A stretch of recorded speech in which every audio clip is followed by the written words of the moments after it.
오늘 말씀은 엠마오를 떠나 예루살렘으로 라고 하는 제목으로 함께 은혜를 나누고자 합니다. 누가복음 24장은 예수 그리스도의 다시 사신 부활에 대하여 네 가지의 테마를 가지고 전하고 있습니다. 첫째는 1절로부터 10절인데 10절에 등장하는 여인들, 즉 막달라 마리아, 요한나, 야고보의 모친 마리아, 그리고 다른 여자들이 예수님의 무덤에 찾아갔으나 예수님을 보지 못하고 돌아왔다라는 내용입니다.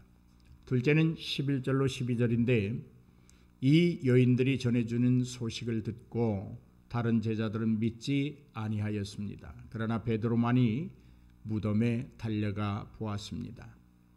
무덤 안을 구부려 들어가 보았으나 예수님의 시신을 쌓아두었던 새 마포만 보게 됩니다.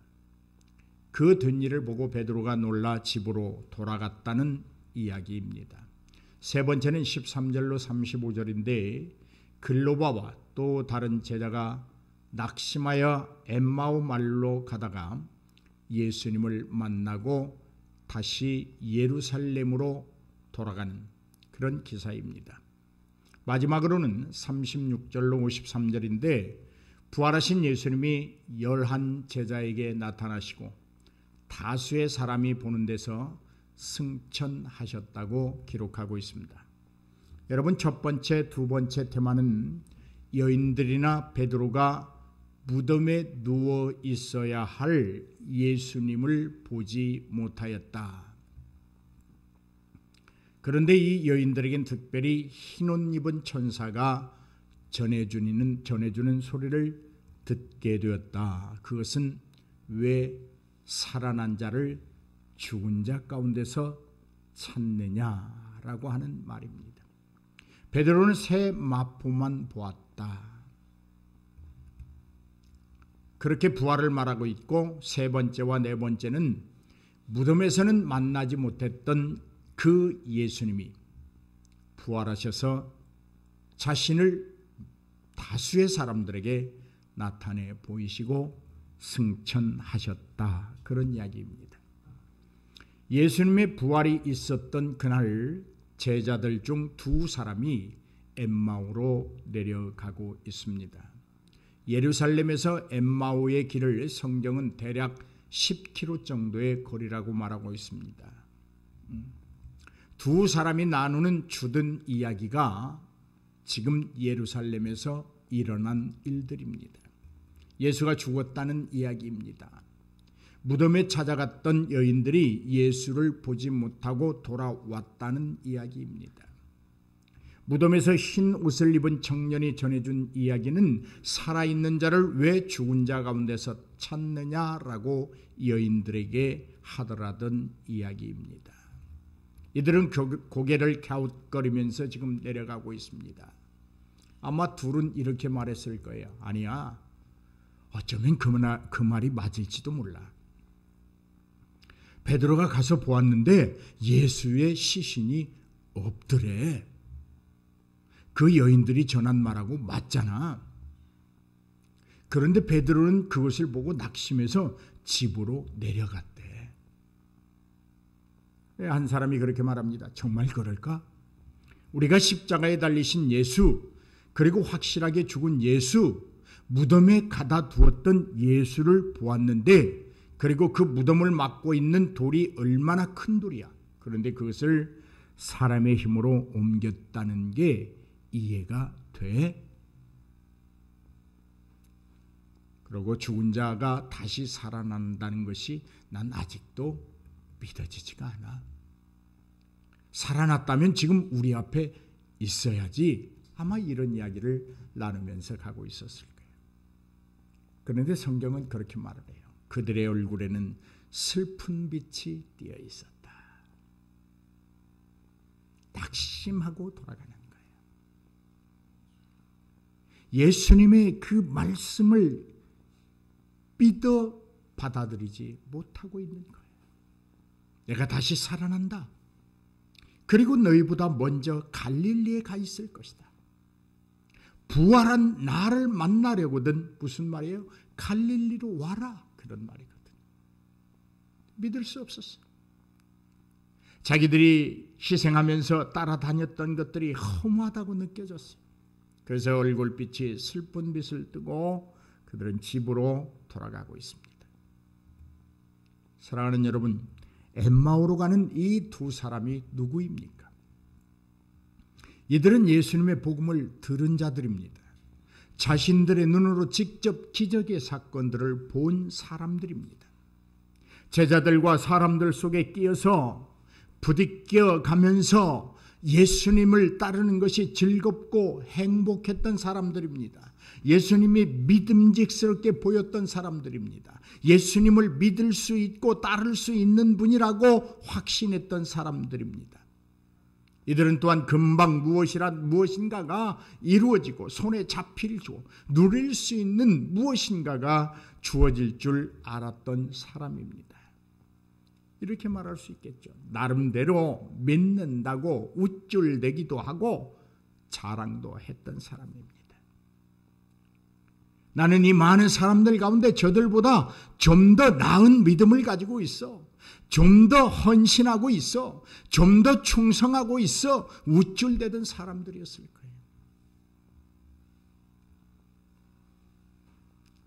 이들이 이러한 사람들이라는 것을 증명해 주는 말씀이 있습니다. 이들 중에 한 사람의 이름을 기록하고 있습니다. 그 사람은 글로바라고 하더라.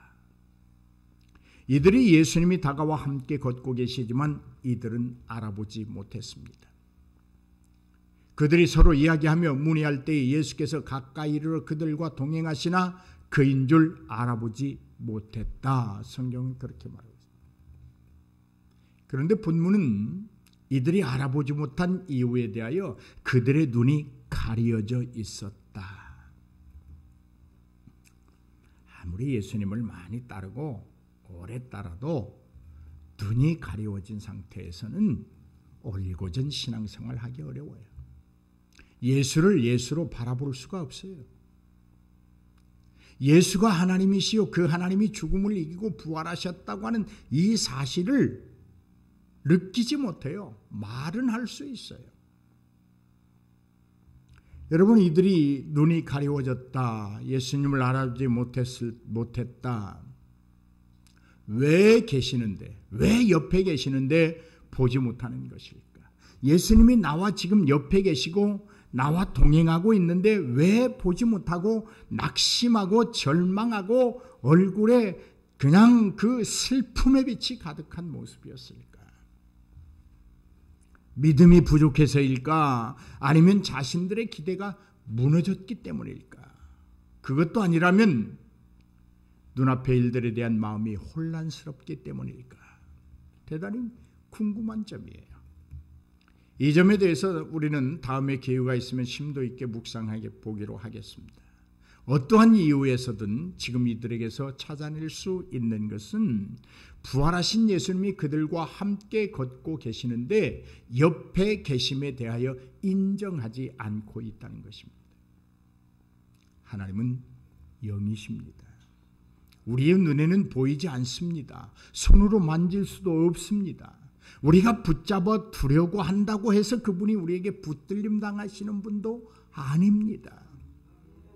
하지만 그 하나님은 우리와 항상 함께 하십니다. 그런데 그 하나님이 우리와 함께 누군가와 함께 하고 있다는 것을 어떻게 알 수 있을까? 그 사람의 신앙생활을 보면 압니다. 인간은 잘한다고 느껴지겠지만 하나님이 함께 하시는지 안 하시는지는 그 사람의 신앙 상태를 보면 알아요. 말로는 하나님이 나와 함께 하시고 말로는 오직 하나님의 은혜면 전부고 나에게는 예수 한 분이면 다 된다라고 말하지만 그렇게 살지 않아요. 그러면서 하나님이 항상 나와 함께하고 있다고 말하고 있을 뿐이에요. 하나님은 멀리 계시지 않습니다. 우리의 삶에 오셔서 직접 개입하시고 우리를 인도하시는 분이 부활하신 하나님이십니다. 그렇다면 지금 하나님이 여러분과 함께 계심을 인정하십니까?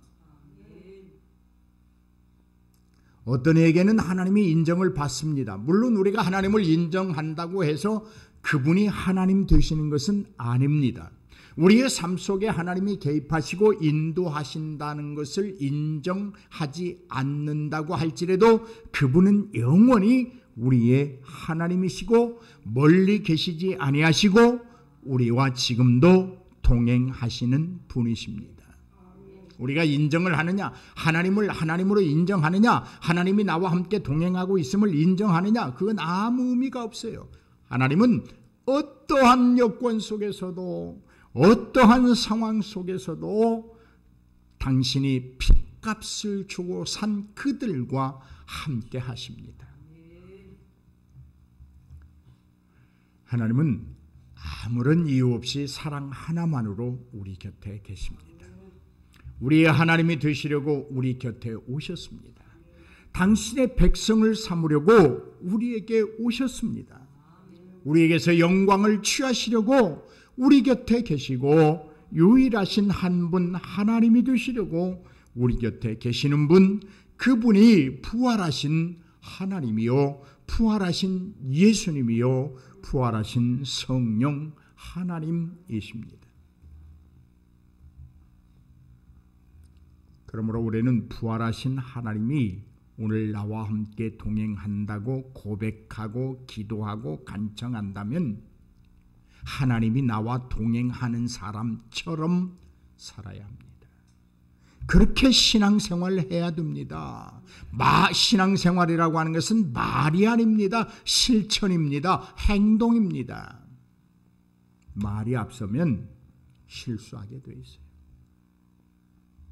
여러분, 하나님의 인자하심에 대해서 구약성경 시편에는 약 154번 정도를 하나님의 인자하심에 대해서 노래하고 있습니다.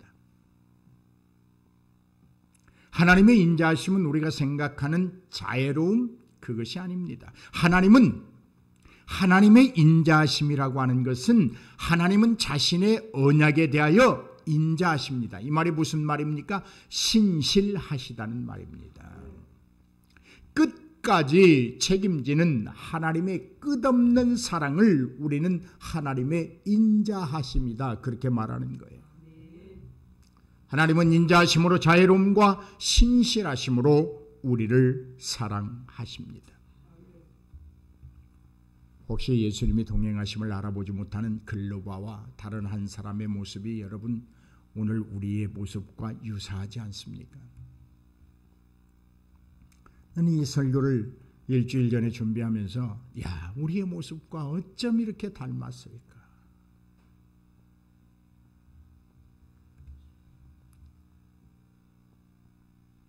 세상 일에 눈이 가려서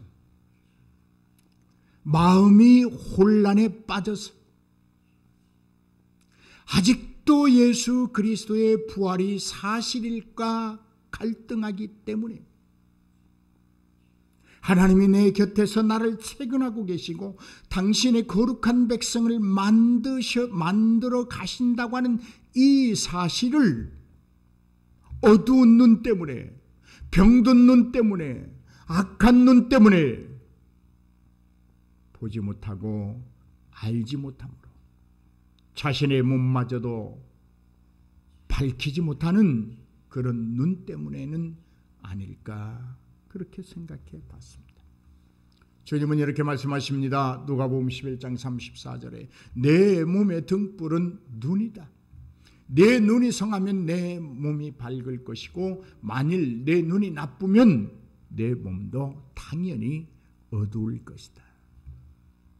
여러분의 눈은 밝습니까? 어둡습니까? 여러분의 눈은 지금 어디를 보고 계십니까? 예수를 바라보십니까? 여러분 자신을 보고 있습니까? 자신을 본다고 하는 것은 대단히 중요합니다. 겸손해질 수 있습니다. 낮아질 수 있습니다. 사랑할 수 없는 자들을 사랑할 수 있습니다. 용서할 수 없는 자들을 용서하게 됩니다. 그런데 자기 자신을 잘못 보고 있는 게 문제입니다. 제일이라고 봅니다. 만사에 능한 자라고 봅니다. 자기만이 일한다고 봅니다. 자기만이 헌신한다고 봅니다. 교만해집니다. 19절 말씀입니다. 이르시되 무슨 일이냐 이르되 나사렛 예수의 일이니 그는 하나님과 모든 백성 앞에서 말과 일에 능한 선지자이거늘 이라고 대답을 합니다. 여러분, 예수님은 선지자가 아닙니다. 말과 일에만 능하신 분이 아니라는 말입니다. 말만 번르름하게 하는 분이 아니라는 말입니다. 어떤 일만 능숙하게 하는 자가 아니라는 말입니다. 하나님이십니다. 하나님, 그분이 예수님입니다.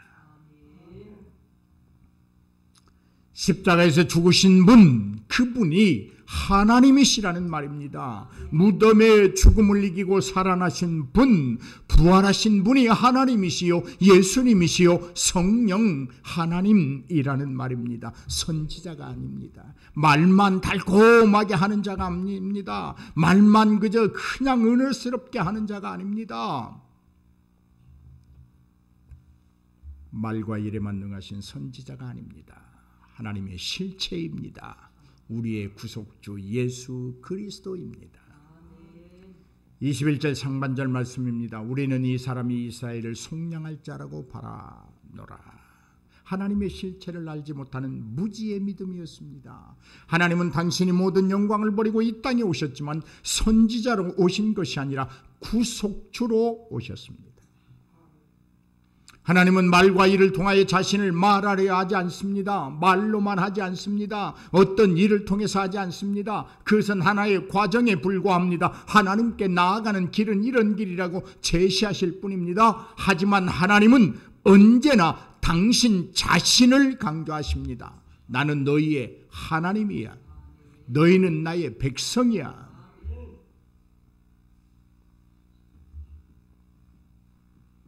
하나님의 실체를 알지 못함으로 자신의 마음속에 하나님을 만들어 놓고 있어요.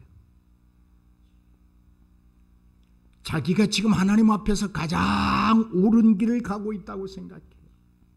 누가 여러분 인간이 죄인이 하나님 앞에서 나만이 옳은 길을 가고 있다고 말할 수 있어요? 그건 그 사람이 하나님 되는 겁니다.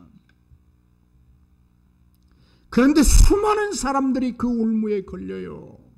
그리고 분쟁이 일어나요. 아픔이 생겨요. 상처를 받아요. 그러고도 입술로는 하나님을 사랑한다고 말을 해요. 말과 일에만 능한 선지자라고 생각을 해요. 하나님은 우리의 생각이나 어떤 손재주로 만들 수 있는 분이 아닙니다. 하나님은 하나님이십니다. 그 하나님이 우리 하나님이시며 우리가 믿어야 할 하나님이십니다. 역사 속에서 로마의 지배를 받는 이스라엘의 해방을 위하여 위대한 정치가로, 선지자로, 선동자로, 독립운동가로 오신 분이 아닙니다. 하나님으로 오셨습니다. 하나님은 오직 사랑이십니다. 예수님이 여러분과 동행한다면 왜 그렇게도 사랑이 없단 말입니까? 예수님이 나와 지금 함께 있다고 입술은 고백하면서 어찌 그리도 조그마한 것 하나 이해하지 못한단 말입니까? 하나님이시기 때문에 죽을 수 있었어요. 죄인들을 위해서. 하나님은 죽지 않습니다. 그런데 죽으셨어요. 누구를 위하여? 죄인들을 위하여. 여러분의 주변에 있는 이웃을 위하여 죽었어요. 그러므로 여러분을 빼놓고 여러분 주위에 있는 모든 자는 하나님의 핏값으로 산자되어서 나 자신보다 위대한 사람들이에요.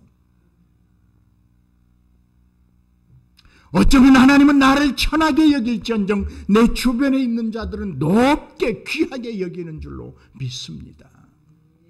왜 그걸 모르시나요? 10년, 20년, 30년 신앙생활하면 뭐합니까? 목사가 되면 뭐합니까? 장로가 되면 뭐합니까? 그거 하나도 모르면서, 그거 하나도 실천하지 못하면서.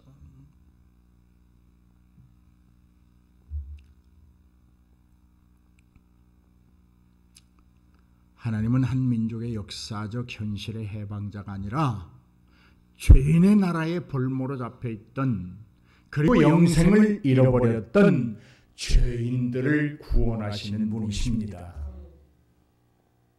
죄인들에게는 냄새가 날 수 있어요. 죄인들의 모습은 초췌할 수 있어요. 죄인들을 바라보면 어두움이 보여요. 그러나 하나님은 그들을 사랑하시기에 친히 오셔서 죽으셨단 말이에요. 누가 누구를 심판합니까? 누가 누구를 판단합니까?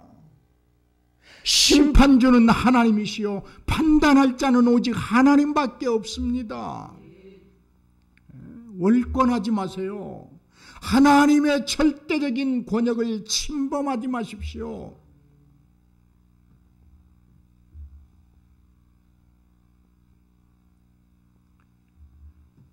그러므로 자신을 위한 하나님을 만들어 놓고 숭배해서는 안 되는 거예요. 내가 제일이야? 그런 하나님 아니에요. 나는 능력이 있어. 그런 하나님 아니에요. 자랑하지 않습니다.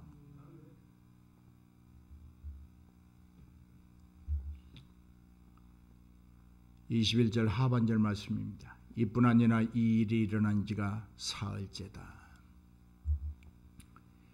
기다림에 지쳐서 나오는 탄식입니다. 예수님이 죽으신 지 이미 사흘이 지났다는 거예요. 설마 그가 한 말이 모두 사실이라면 뭔가 우리에게 나타나 보이겠지 하고 기다린 지가 사흘이라는 말이에요. 그런데 아무 일도 일어나지 않았다는 불평이에요. 한탄이에요. 아쉬움이에요. 그러면서 자기들끼리 하는 거예요. 그런데 우리가 뭘 더 이상 기다릴 거 뭐 있어? 더 이상 기다린다는 것은 어리석은 일이야. 그래서 우리는 모든 것을 접고 지금 고향으로 내려가 예전처럼 살려고 하는 거야. 이런 마음으로 지금 가고 있는 거예요.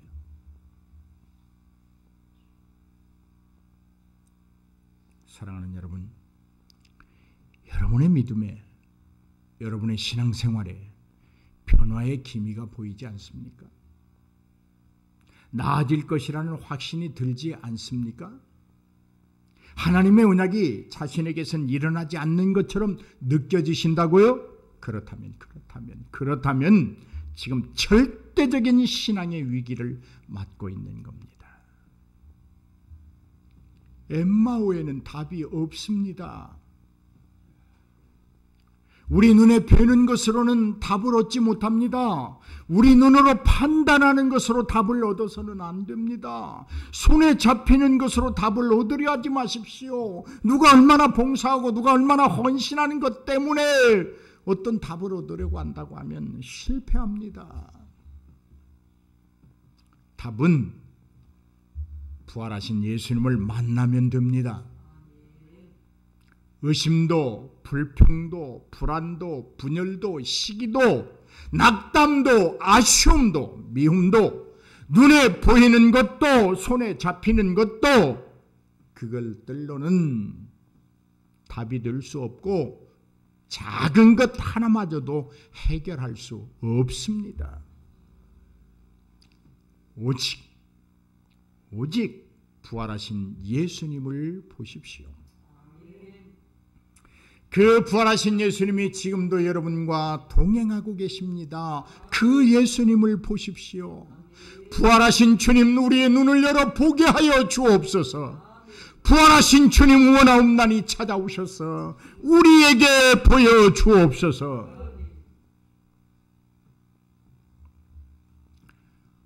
낙담하여 고향으로 내려가던 그들이 자신들과 동행하시는 예수님을 보게 되었습니다. 아니, 그들에게 예수님이 자신을 보이셨습니다. 은혜요 축복입니다. 죄악으로 어두운 눈이 밝아지는 순간입니다. 낙담과 절망으로 포기하며 한탄하던 인생이 소생하는 순간입니다.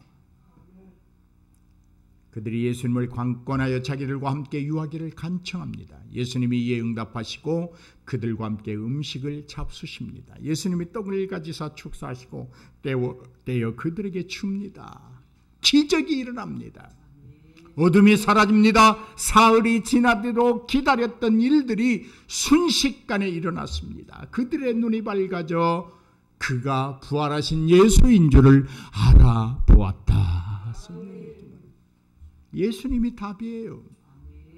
예수님이 답이에요. 사흘을 기다렸던 실체예요. 알지 못하고 그인 줄 볼 줄 몰랐던 우리의 눈이 밝아지는 시작이에요. 이제 제대로 되었어요. 기다림이 이루어졌어요. 예수님을 알아봤어요. 부활하신 예수님을 이전에 말씀하시던 그분임을 알아봤어요. 이전에 죽기 전에 언약의 말씀들이 헛소리가 아니라 성취되었다는 것을 깨닫게 되었어요. 오늘 우리에게도 이런 복이 가득하기를 주의 이름으로 축복합니다. 이제 우리는 예루살렘으로 올라가야 합니다. 엠마오에는 우리가 찾는 인생의 답이 없습니다. 문제를 해결할 방법이 없습니다. 우리의 모든 것은 예수님에게 달려 있습니다. 이것을 일찍 깨달은 자는 하나님의 은혜와 축복도 일찍 받습니다. 모든 것이 예수님에게 있다는 것을 깨닫고 기리고 간청하는 자는 모든 인생의 질고에서 벗어남을 다른 이들보다 좀 더 빨리 받습니다. 사도행전 1장 말씀입니다. 예루살렘을 떠나지 말고 내게서 들은 바 아버지께서 약속하신 것을 기다리라. 1장 4절 말씀이죠. 주님이 그렇게 말씀합니다. 예루살렘은 약속된 장소입니다. 하나님을 경유하는 곳이 예루살렘입니다. 하나님을 만날 수 있는 곳이고 성령 하나님의 임재를 체험하게 되는 곳이 예루살렘입니다.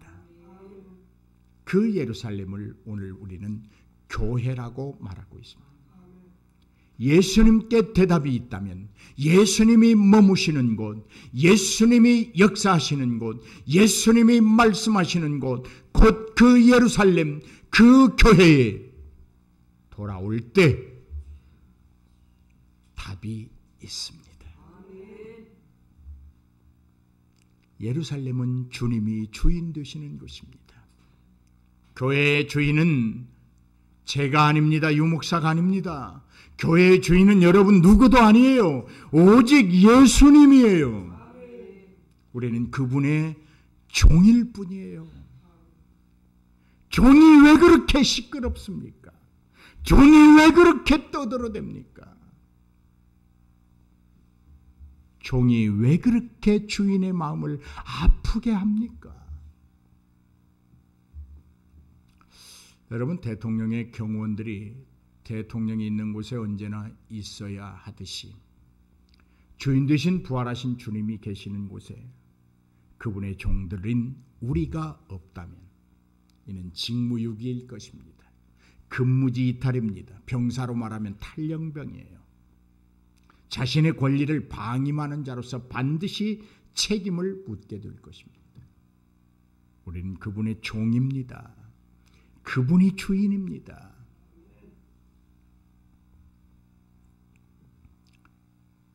여러분의 마음이 지금 엠마오로 가고 있습니까? 돌아오십시오. 돌아서서 예루살렘으로 향하십시오. 예수님에게로 향하십시오. 예수님 앞에서 나 잘났다고 아무리 떠들어대 봐야 가소롭습니다. 여러분의 상황이 녹록지 않습니까? 되는 일도 없고 안 되는 일도 없는 그저 그냥 그런 삶을 살고 있습니까? 그렇다면 엠마오를 떠나 예루살렘으로 올라오십시오. 그곳에 주님이 계시고 그곳에 해답이 있고 그곳에서 문제를 해결할 수 있습니다. 그곳에서 종의 직무를 다할 수 있습니다. 여러분, 종의 직무를 다하는 자에게 세상은 훈장을 줍니다. 부활하신 주님을 직무를 충실히 수행하는 자에게 영생의 면류관을 씌워 주십니다. 그러므로 더 이상 엠마오로 내려가지 마십시오. 예루살렘으로 올라오십시오. 부활하신 주님이 원하십니다. 예루살렘 교회 그곳에서 답을 주시기 위하여 주님이 기다리고 계십니다.